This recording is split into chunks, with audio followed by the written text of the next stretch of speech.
ನೀವು ನೋಡ್ತಾ ಇರೋ ಹಾಗೆ ಈ ಒಂದು ಮನೆ ಈಗ ಪ್ಲಾಸ್ಟ್ರಿಂಗ್ಗೆ ಸಿದ್ಧವಾಗಿದೆ. ಅಂದರೆ ಮೋಲ್ಡಿಂಗ್ ವರ್ಕಾಗಿ ಪ್ಲಾಸ್ಟ್ರಿಂಗ್ಗೆ ಸಿದ್ಧವಾಗಿದೆ. ಈ ಒಂದು ಹಂತದಲ್ಲಿ ಯಾವೆಲ್ಲ ಕೆಲಸಗಳನ್ನು ನಾವು ಪೂರ್ಣಗೊಳಿಸಬೇಕು ಮತ್ತು ಯಾವೆಲ್ಲ ವಿಷಯಗಳ ಬಗ್ಗೆ ಗಮನವನ್ನು ಹರಿಸಬೇಕು. ಮೊದಲಿಗೆ ವಿಂಡೋ ಅಂದರೆ ವುಡ್ ವರ್ಕ್, ವಿಂಡೋ ವಾಸ್ಕಲ್ಗಳನ್ನು, ಡೋರ್ ವಾಸ್ಕಲ್ಗಳನ್ನು ಕೂರಿಸ್ಕೊಂಡು ನೀಟಾಗಿ ಪ್ಯಾಕ್ ಮಾಡ್ಕೊಬೇಕಾಗುತ್ತೆ.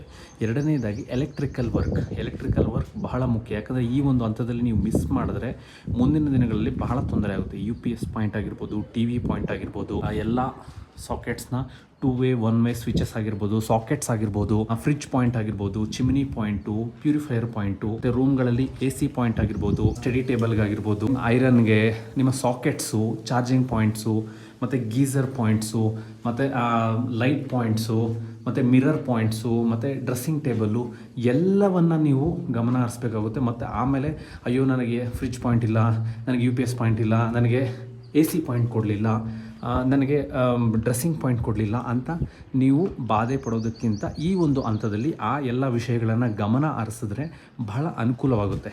ಇನ್ನು ಮೂರನೇದಾಗಿ ಫರ್ನಿಚರ್ಸ್. ಈ ಒಂದು ಹಂತದಲ್ಲಿ ನೀವು ಡಿಸೈಡ್ ಮಾಡಬೇಕು. ಫರ್ನಿಚರ್ಸ್ ಅಂದರೆ ವಾರ್ಡ್ರೂಬ್ಸ್ ಆಗಿರ್ಬೋದು, ಕಾಟ್ಸ್ ಆಗಿರ್ಬೋದು, ಮತ್ತು ಡ್ರೆಸ್ಸಿಂಗ್ ಯೂನಿಟ್ಸ್ ಆಗಿರ್ಬೋದು, ಎಲ್ಲೆಲ್ಲಿ ಬರುತ್ತೆ, ಯಾವ ರೀತಿಯಲ್ಲಿ ಬರುತ್ತೆ, ಮತ್ತು ಅದಕ್ಕೆ ಎಷ್ಟು ಜಾಗವನ್ನು ಬಿಡಬೇಕು ಅನ್ನೋದನ್ನು ನೀಟಾಗಿ ಮಾರ್ಕಿಂಗನ್ನು ಮಾಡ್ಕೊಬೇಕಾಗುತ್ತೆ. ಇನ್ನು ನಾಲ್ಕನೇದಾಗಿ ಪ್ಲಮ್ಮಿಂಗಲ್ಲಿ ಕಮೋಡ್ ಎಲ್ಲಿ ಬರುತ್ತೆ, ಮತ್ತು ಶವರ್ ಎಲ್ಲಿ ಬರುತ್ತೆ, ಮತ್ತು ಮಿಕ್ಸರನ್ನು ಎಲ್ಲಿ ಕೊಡಬೇಕು, ಮತ್ತು ಬಾತ್ರೂಮ್ನ ಒಳಗಡೆ ಆ ಒಂದು ಮಿರರ್ ಪಾಯಿಂಟ್ಸನ್ನು ಎಲ್ಲಿ ಕೊಡಬೇಕು, ಈ ಎಲ್ಲ ವಿಷಯಗಳನ್ನು ಈ ಒಂದು ಹಂತದಲ್ಲಿ ನೀವು ನಿರ್ಧಾರವನ್ನು ತಗೊಂಡ್ರೆ ಮುಂದಿನ ದಿನಗಳಲ್ಲಿ ಯಾವುದೇ ರೀತಿಯಾದ ಚೇಂಜಸ್, ರಿನೋವೇಷನ್ಸ್ ಮಾಡುವ ಸಂಭವ ಬರೋದಿಲ್ಲ.